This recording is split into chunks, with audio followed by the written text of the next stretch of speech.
আপনার কাছে আমি একটা জিনিস চাই, আপনি একটু ঠান্ডা মাথায় শুধু অভিনয়টা করবেন, তাহলে আমার ছবি হিট হবে।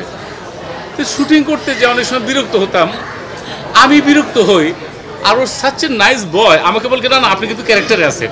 আমি উল্টে বিরক্ত হচ্ছে ওর উপরে, সে পজিটিভলি বলতেছে না আপনি ক্যারেক্টারে আছেন। এটা আমাকে মুগ্ধ করেছে। আমার কাছে একটা জিনিস মনে হচ্ছে ভাইয়া, আমি পোস্টারটা দেখলাম, ছবি দেখলাম, রিভিউ দেখলাম, প্রথমত আপনাদের কাছে আমি অনেক কৃতজ্ঞ, আপনারা প্রথম জানিয়েছেন। এবং সেকেন্ডলি আরেকটা জিনিস মনে হলো আমার কাছে, প্রোডাকশন বয় থেকে শুরু করে, প্রোডাকশন ডিজাইন থেকে শুরু করে প্রত্যেকটা আর্টিস্ট ইনক্লুডেড আমরা সবাই ও সহকারে খুব সৎ ছিলাম মনে হয়। এতটাই সৎ ছিলাম, কোনো ডিসঅনেস্টির ভিতরে আমরা যাইনি। এইটা মনে হয় আমাদের সাকসেসটা নিয়ে এসছে, এটা আমার বিশ্বাস। প্রত্যেকটা দৃশ্যই এক একটা প্রত্যেকটা দৃশ্যে এক একটা কালার থাকে ভাইয়া, এক একটা ইমোশন থাকে।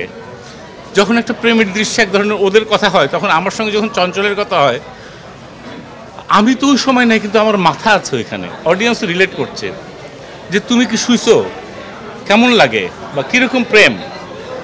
আমার ব্যক্তি জীবনে যেরকম একটা ডায়লগ আমার খুবই পছন্দ, যখন জয় আর আমি বসে থাকি সিনেমা হলে, যখন বলি যে কেউ যদি ইচ্ছে করে হারিয়ে যায় তাকে আসলে খুঁজে পাওয়া যায় না, এটা আমার খুব পছন্দের ডায়লগস।